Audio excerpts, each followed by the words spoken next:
Bilal ibn Rabah was born into slavery, a condition that was compounded after he became one of the first believers to follow the teachings of Prophet Muhammad. Bilal's father was an Arab slave, and his mother was a former princess of modern-day Ethiopia, who was also enslaved. Bilal was ruled by a master who punished him for his conversion to Islam. He dragged Bilal around Mecca, encouraging people to mock him. He even tried to force him to renounce his faith by placing a large rock on his chest and pinning him on the ground.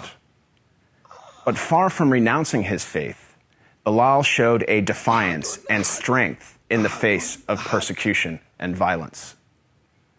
Impressed by Bilal's steadfastness to the Islamic faith, Prophet Muhammad sent one of his closest friends, Abu Bakr, to pay for Bilal's freedom. Once freed, Bilal rose to prominence in the early Muslim community. Prophet Muhammad appointed him to serve the mosque by using his melodious voice to call the believers to prayer. Bilal was a black man, and for some, his blackness made him unfit for such an honor. On one occasion, a companion of the Prophet, a man named Abu Dar, disparagingly said to Bilal, "You son of a black woman." This drew a swift rebuke from Prophet Muhammad. "Are you taunting him about his black mother?" asked the Prophet. "There is still some influence of ignorance in you." The ignorance the Prophet identified was rooted in the misguided view that a person's race reflects his or her moral character or social status. In fact, the Prophet's message of racial equality stood in stark contrast to the prevalent racial animosities of 7th century Arabia. Scholars refer to the period prior to the advent of Islam as Jahiliyyah, a time of ignorance, which included racism.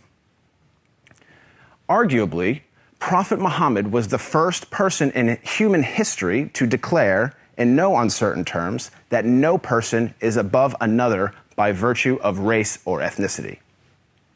This declaration is crystallized in one of the Prophet's notable speeches, his last sermon, as it is known, which was delivered on Mount Arafat in 632 AD. In that sermon, the Prophet unequivocally condemned racism when he said, "All mankind is descended from Adam and Eve. An Arab has no superiority over a non-Arab, and a non-Arab has no superiority over an Arab. A white person has no superiority over a black person, nor a black person has any superiority over a white person, except by piety and good action." Ever since then, Prophet Muhammad's teachings on racial equality have inspired human beings to strive for racial equality and justice for all. Consider the life of Al-Hajj Malik al-Shabazz, more commonly known as Malcolm X, the black Muslim civil rights leader who battled racism in the 1950s and 1960s. After performing the Hajj, or Islamic pilgrimage, to the city of Mecca, Malcolm wrote his famous letter from Mecca, in which he said, "There were tens of thousands of pilgrims from all over the world. They were of all colors, from blue-eyed blondes to black-skinned Africans.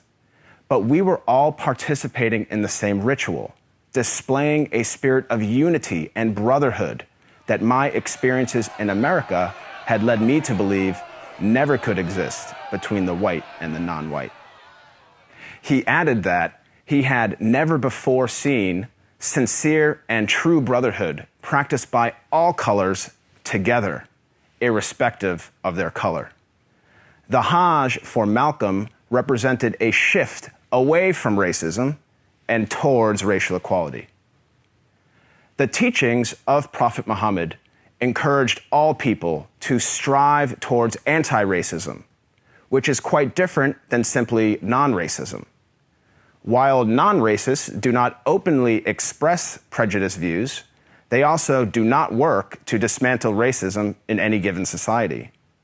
The Prophet of Islam actively challenged and dismantled the covert, the overt, and the systematic racism around him.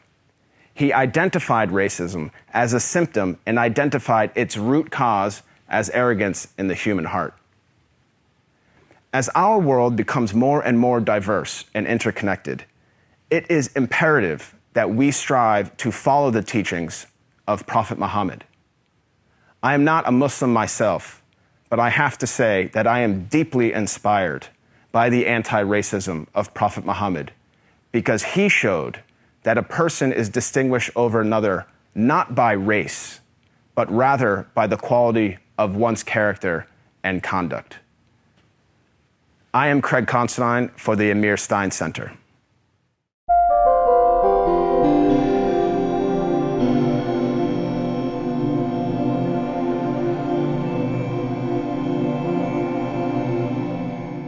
This video was produced in collaboration with Alliance of Virtue. If you want to see more content like this, make sure to like, share, subscribe, and hit the bell notification so you don't miss any new videos.